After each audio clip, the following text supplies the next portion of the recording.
Hey there everyone, happy Thursday. Alyssa Lebrack, nutritionist and gut expert. And tonight, I'm going to talk to you guys about food fear and food restriction. It's probably one of the topics that I get most fired up about. And one of the main things that I'm constantly preaching on is that food is not the problem, your gut is. Your gut is. It's angry, it's not breaking foods down properly, and so every time you go to eat, those foods just end up sitting in your gut, rotting, they're fermenting, it's creating this gas buildup, and that's one of the reasons why you're bloating. Not because food is the devil. And I gotta tell you guys, I'm constantly hearing people in the gut health industry fear-mongering around food and creating and instilling and demonizing different foods and telling people that they need to be following restrictive diets. They need to take out the foods that are hurting their stomach. They need to follow elimination diets. And quite honestly, I'm talking to many of you guys, it's not helping you regain any quality of your life, right? You can't go out to restaurants. You can barely go out and socialize with your friends because you're always worried what foods you're going to be able to eat. And often, even if you've tried taking out foods, it's not really working and you're getting confused because you'll take a food out today and then you don't really feel better. So the next day you take out a different one and that didn't really help. And you get to a point where you're running out of foods to eat. So you loop back to the beginning and you're like, okay, maybe I'll try eating this food again. And you try it and you're like, okay, I'm good. So maybe it wasn't that food. And then this whole cycle just repeats and you eat the food again. You're like, damn, it's not working again. It's back and forth. And so you can eat a food one day and feel fine and eat it the next day and you do not feel fine, right? And the big thing is again, because guys, food is not the problem.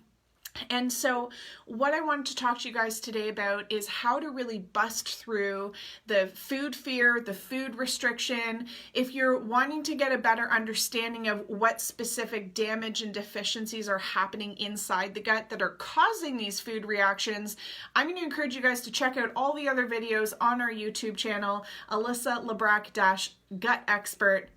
And that is the best place for you to go and check out all the details on how the gut works. But today, we're going to be focusing on how you can break through the food fear and food restriction.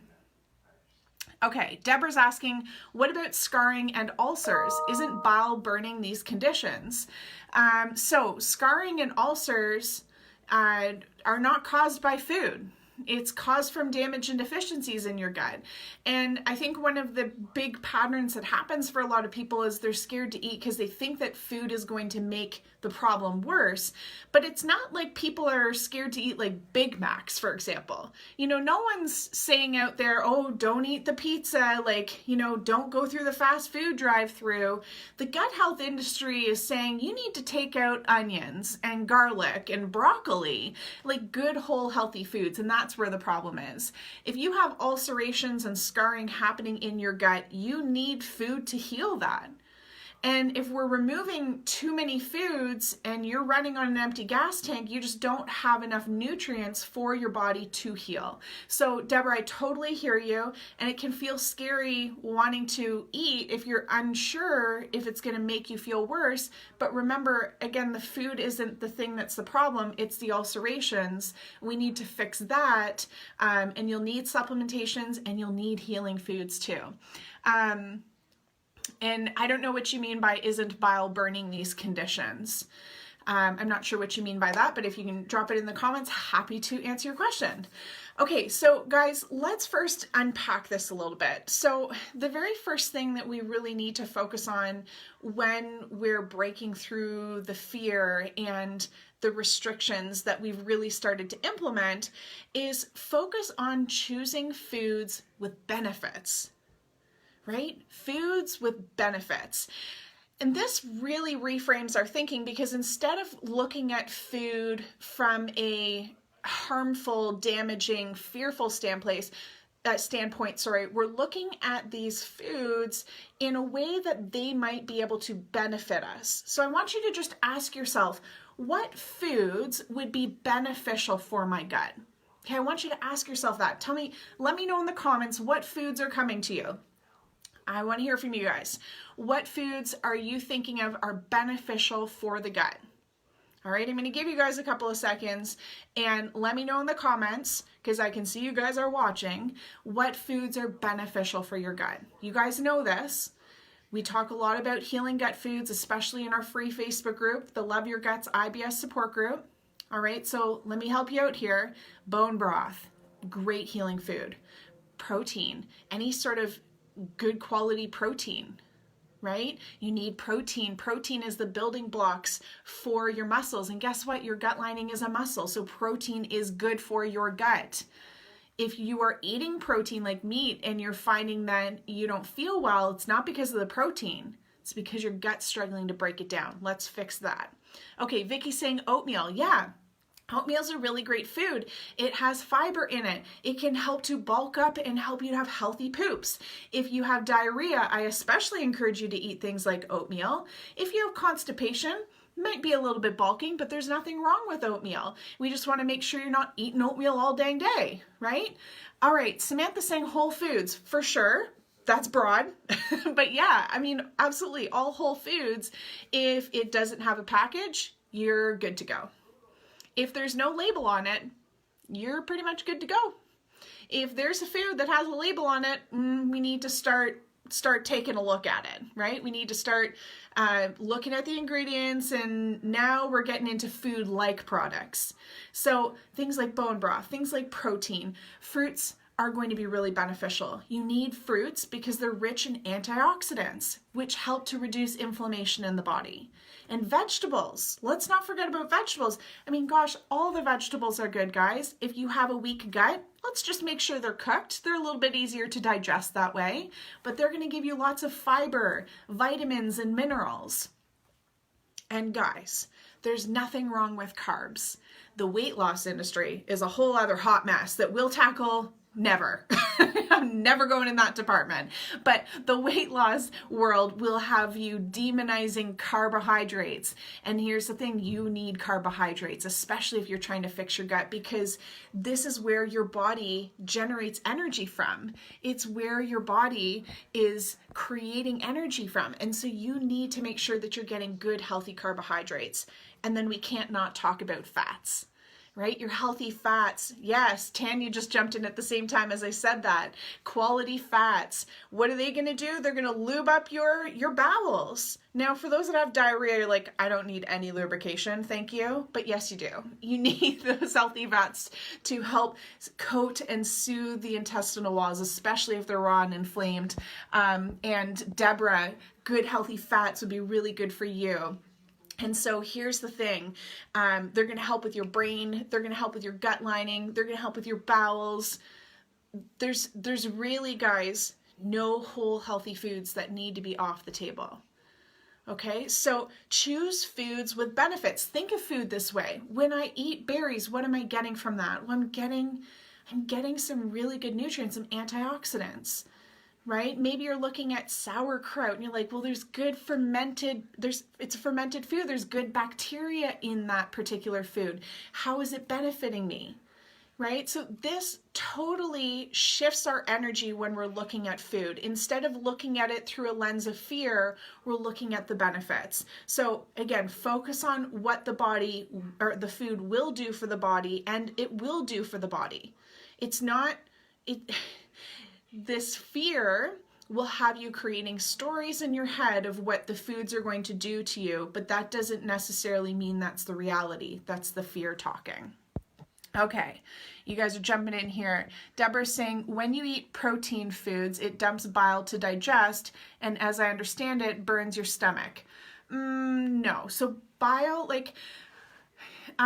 bile is actually produced by the liver, and it's an enzyme that helps to break down fats, and it's stored in the gallbladder. And so our gallbladder, when we're eating, will release and secrete bile to help you break down your fats. But there's nothing about the bodily function that's meant to harm you. So your body wouldn't produce something like bile that would be harmful for you. The problem becomes something like stomach acid. Your stomach will produce acid to break down proteins. That might be what you're thinking of.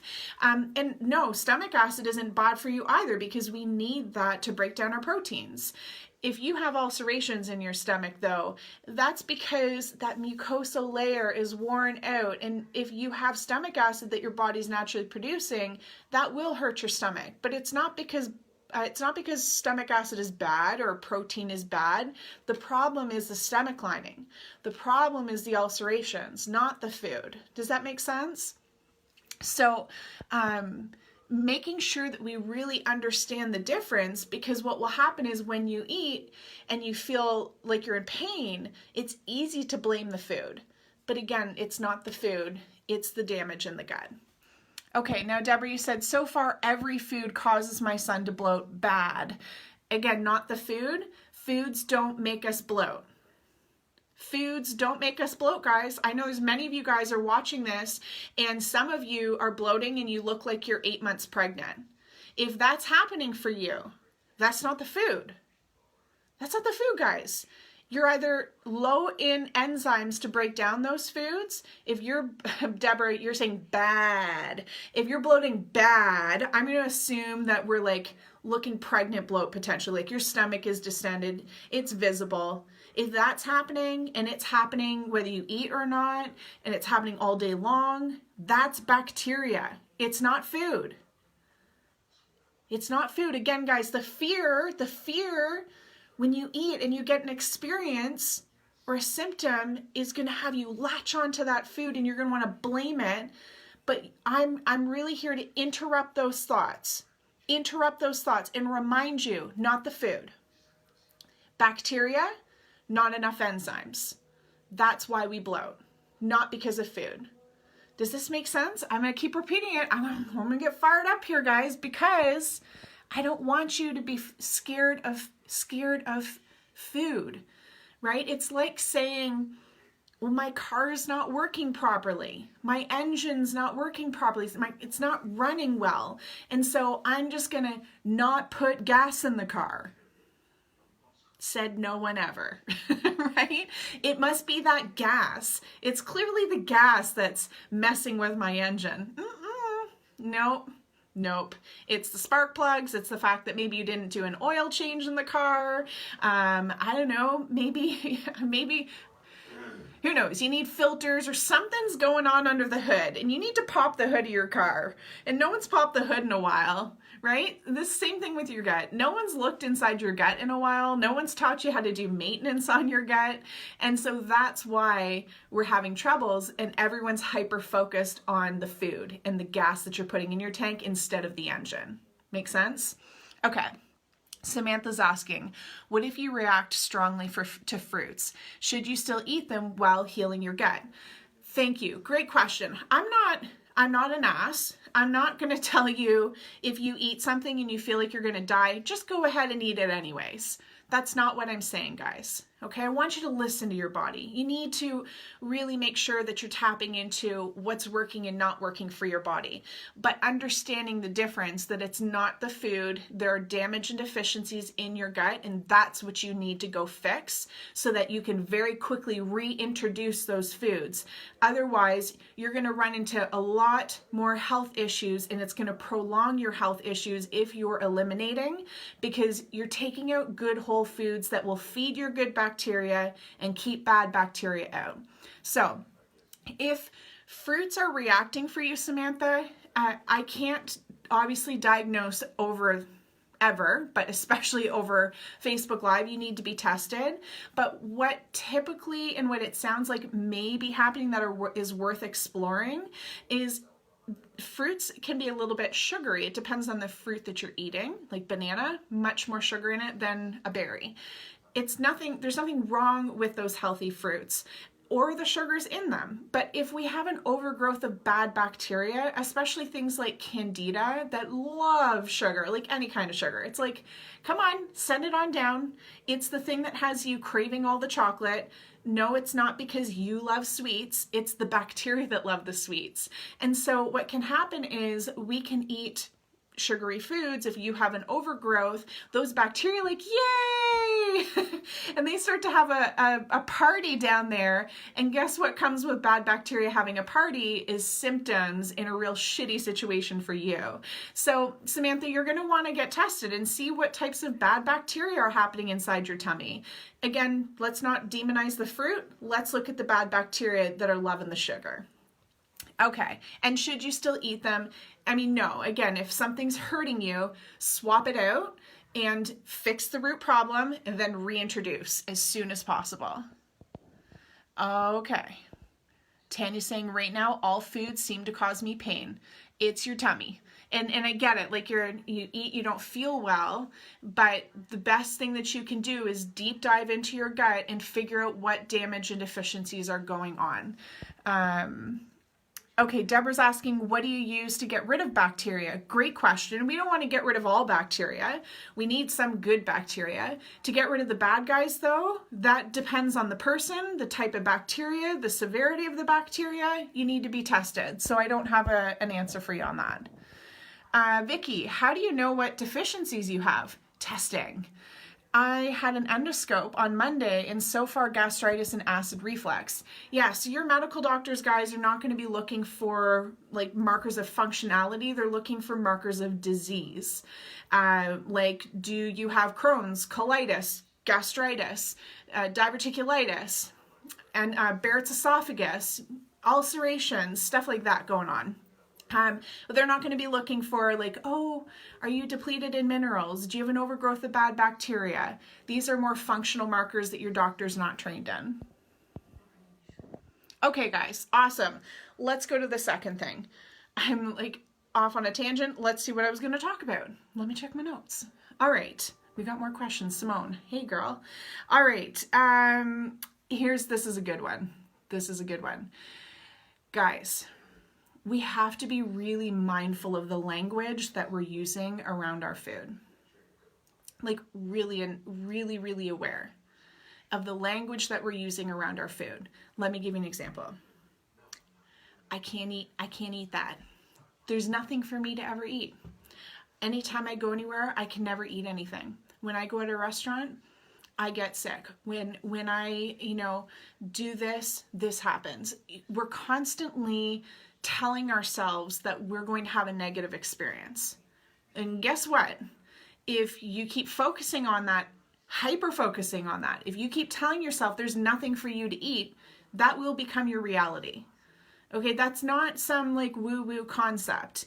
It's that the fact that you're constantly keeping yourself in this cycle of stress where you are constantly worrying about all of the symptoms, you're constantly worrying about what foods to eat, it is keeping your body in this fight or flight response, and that will cause damage and deficiencies to your gut. Not only that, but if you're constantly worrying about what to eat and you're spinning, like we're buzzing, right? It shuts off your digestive system and it turns on your fight or flight system. Essentially, when you go to eat, your body is not in digestion mode. You are in fight or flight, meaning your body thinks that there's a psychopath chasing after you.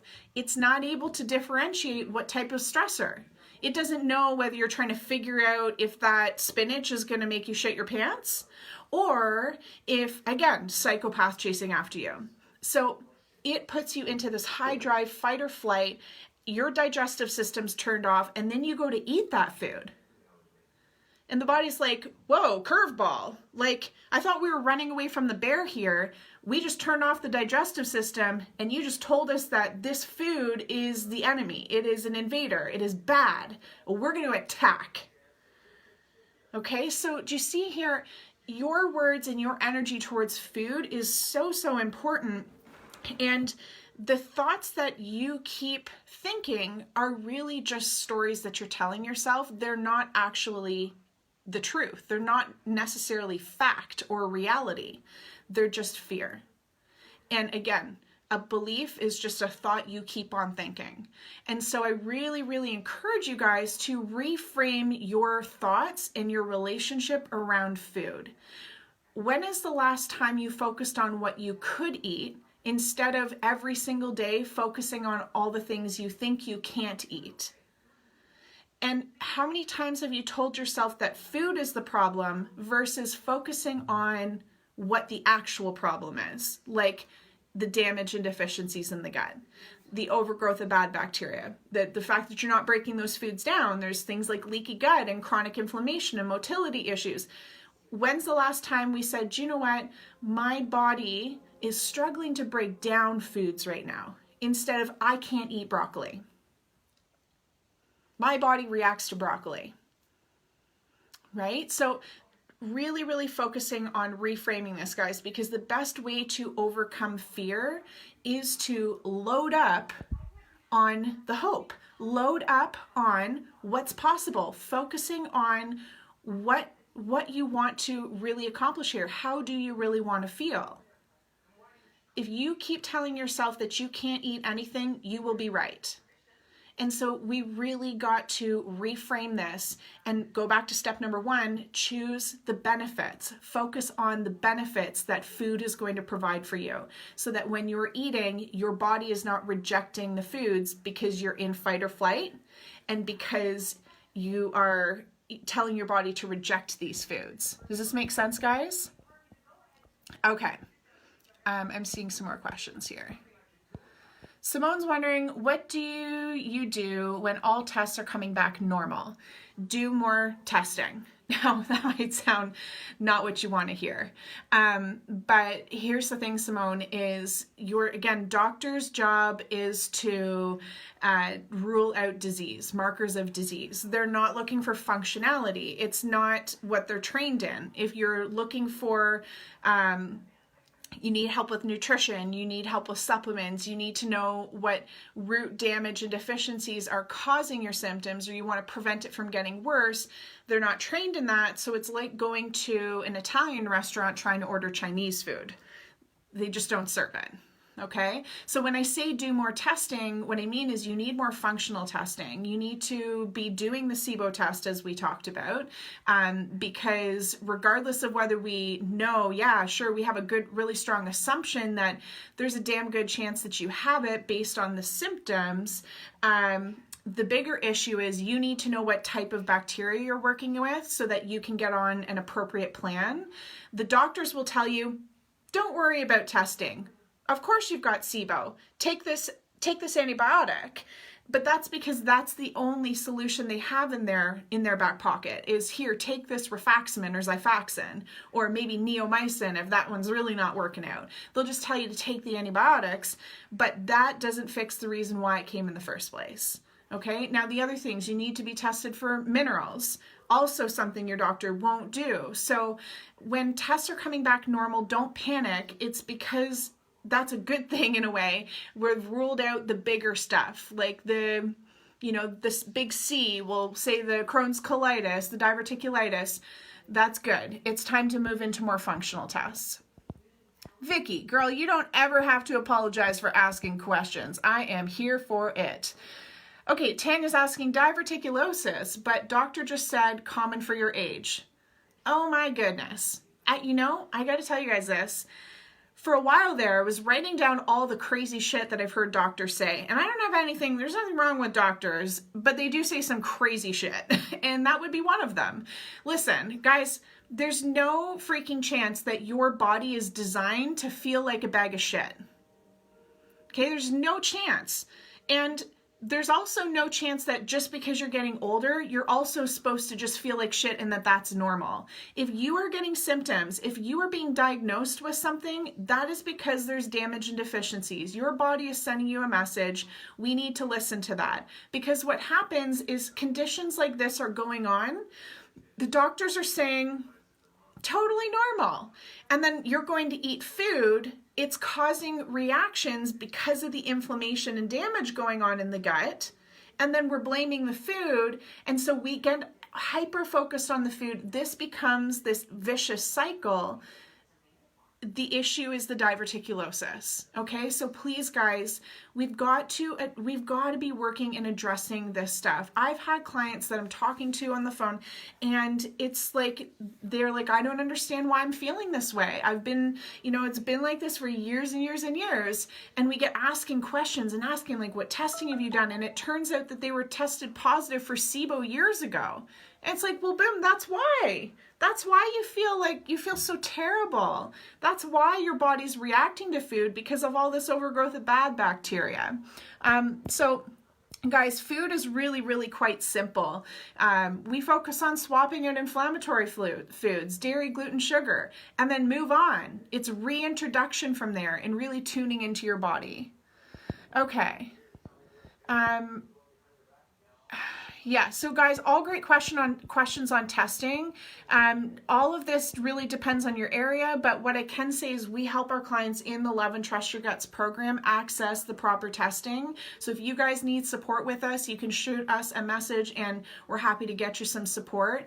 But a lot of these tests are not available through your doctor, so we can help you get access. All right, let's talk about the last thing. I want to touch on this real quick, guys, is here's the thing. There's no better person who will know how your individual body is feeling but you.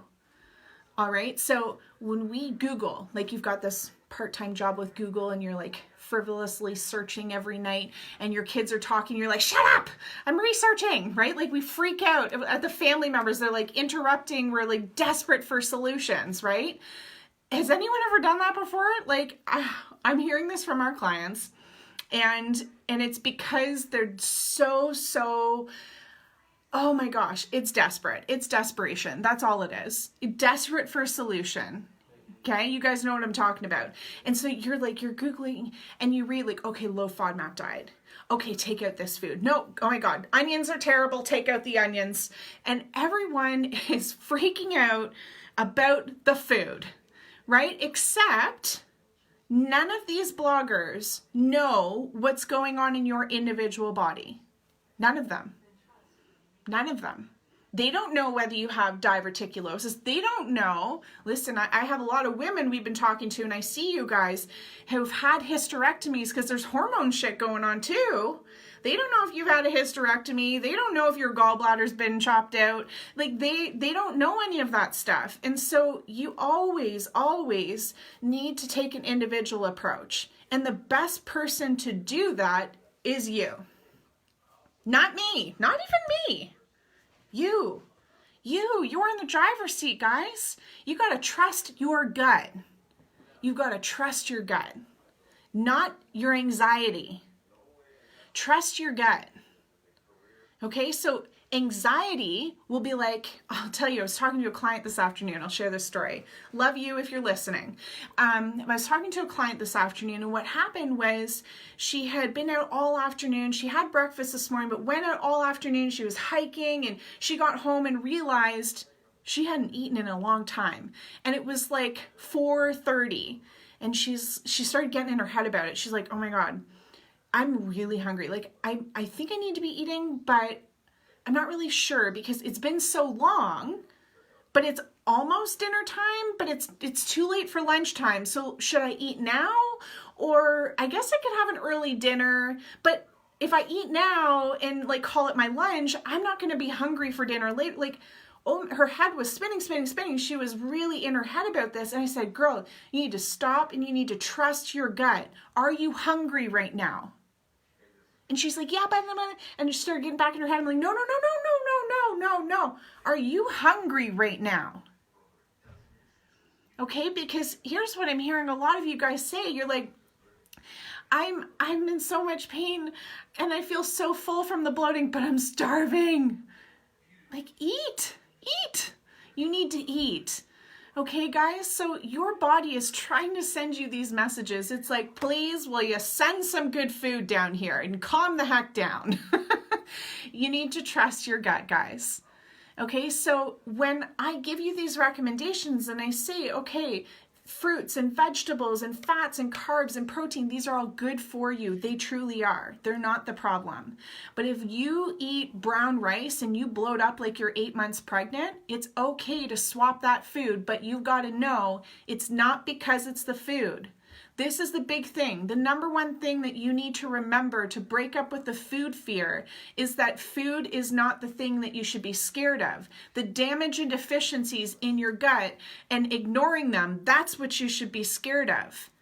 You should be scared of the idea of your car, its whole life having no maintenance on it. Like, can you imagine never doing an oil change on your car? No. No. No. Right? And we're doing that to our gut. So trust your gut and swap a food if it's really not working for you, but not because you're scared of it, because you're focusing on foods with better nutrients, focus on foods with benefits, right? And because you were trusting your gut. And then focus on what's possible. Don't go into the fear. Don't go into the tailspin of, oh my God, what am I going to do? My symptoms are flaring. And don't go into that slippery slope. Trust your gut. Take action. Focus on what's possible by addressing the damage and deficiencies inside your gut. Does that sound good, guys? All right, let me scroll up here because I'm seeing you guys jumping in here. You got questions. Okay. You absolutely rock. Love you, Marge. Hope you're doing well. Oh my God, yes. Nikki saying every night. Wendy saying all the time. Yeah. Deborah, I see you. Yes, tons of midnight research. You've got like semi full-time job with Google, right? Part-time researcher. Yeah. Go to sleep. Go to sleep, because one of the things that's causing damage and deficiencies to your gut is lack of sleep. Do you see, guys, where this fear, it ends up putting you into these patterns that are actually making your gut worse. So instead of the fear, instead of the anxiety, don't listen to the anxiety, not the head, get out of the head, get into your gut, listen to your gut. It will not lead you wrong. All right, Tanya said, I've literally joined so many Facebook groups trying to find answers. I love the fact that you give us permission to listen to our gut, that we do know what our bodies need. Yes, girl, I don't know. I mean, I can help you with test results. We're gonna look at your test results. We can get you personalized supplement plans to address those damage and deficiencies. But here's what I tell all of my clients. You are in the driver's seat. I'm just your GPS. You're in the driver's seat. Okay, guys. Well, I hope this was super helpful tonight. I gotta go. I got another meeting. Have a fantastic night. We'll see you guys next week, but I should share one other quick thing. This whole week, we've been doing a full themed out week on food and breaking up with restrictive diets because it is my life mission. And tomorrow, one of the things that I'm going to be sharing with you guys is a full look at, I'm going to actually just post pictures of everything that I eat tomorrow. And that'll be interesting because I'm actually planting trees and cleaning a pond and doing a bunch of stuff tomorrow afternoon. And so I'm not in my regular schedule. And so you're going to see like what a nutritionist actually eats in a day, so you can focus on the benefits of food. So you can see how food can be fun, food can be adventurous, food doesn't have to be restrictive, and you don't need to eat bland, boring shit. Sound good? All right, so come on and join us if you haven't already in our free Facebook group, the Love Your Guts IBS support group.